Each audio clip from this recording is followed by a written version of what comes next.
Hi, welcome back to Hannity. Joining us now with more reaction to this explosive new document that Fox News obtained just a couple hours ago regarding James Comey's exoneration statement about the Clinton server investigation. He's the author of the best-selling book, Vengeance, former Speaker of the House, Fox News contributor Newt Gingrich.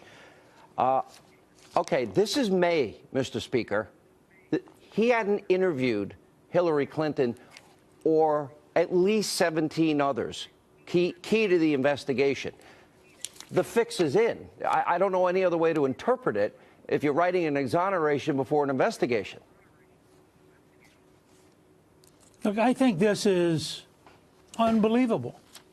If you and I had sat down, and obviously very pro-Trump, but if we'd both sat down and said 2 years ago, let's write a story in which the head of the FBI consciously sets out to protect Hillary Clinton, no matter how guilty she is, consciously sets out to protect her staff, no matter how guilty they are, sets up everything so that even his statements in public will exonerate her. We couldn't have made this up. If it is now clear, first of all, that if Comey and the FBI had done their job early enough, that you probably would have had Bernie Sanders as the nominee, because Hillary couldn't have survived the obvious news about how guilty she and her staff were. When you talk about the Clintons, the fix was in there, too, we now know. We know the fix was in. So here's my point. You now have, and this is a very serious question for the Congress, and frankly, I think it puts an enormous amount of pressure on the Attorney General, because I think Attorney General Sessions has an absolute obligation to look at this information and begin to think about how they're going to prosecute Comey and how they're going to prosecute all of these other senior FBI agents who clearly, based on their text messages back and forth, and including, by the way, I think, a great deal of as yet unreported guilt in terms of the chief deputy whose wife had gotten, I think, $900,000 from the Democrats, and yet who was still engaged in all this. I mean, you have here a cesspool of corruption covering up for the Clintons in a way which I would have to say, as a historian, is unimaginable. I do not know of any point in American history where you have this level of a system of corruption. We've had occasional attorney generals. We had one under Harding.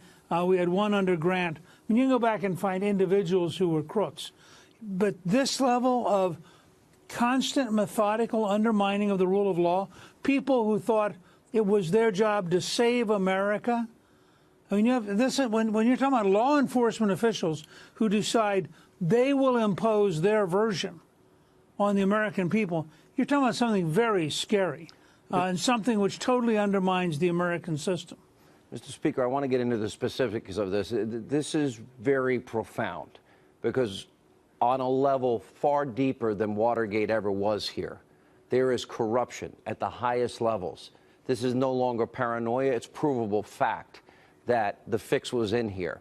You have James Comey. Then you have the pro-Hillary, anti-Trump Peter Strzok, and then his girlfriend, Lisa Page. Yeah, they're the ones that are going to save America with what they're doing. But this exoneration of Hillary Clinton, when you take out the word likely foreign actors were able to access her email account to cover up a foreign, a national security breach in this country. Then when you take the actual legal language, gross negligence, and you remove that and put in, and you try to be cute and put in extreme carelessness, I don't even know what to say. I mean, there's nothing. Well, wouldn't you define this as obstruction? Sorry. Look, at every level, this is undermining our system of justice. It is violating the law. It's very likely all of these people will end up going to jail. But imagine that the reverse had happened. Imagine that they had allowed the law to follow its natural course.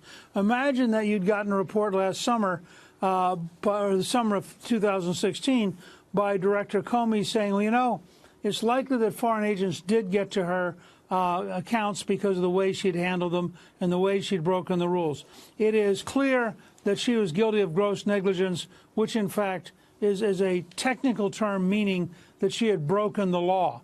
And if he had said, therefore, I am recommending that she be prosecuted, I mean, you would have blown the whole campaign wide open at that point. You probably would have had Trump winning with 55 or 60% of the vote. You'd have had a shattering of the Democratic Party. All of this is I literally, and I'll challenge anybody in our audience to find me a case where you have this kind of methodical corruption, this violation of the rule of law at this level of bureaucracy. Not the political appointees at the very top, but people who have spent their career who are sworn to uphold the law. And I think it's maybe the greatest crisis in terms of law and order and the rule of law in American history. The rule of law in jeopardy.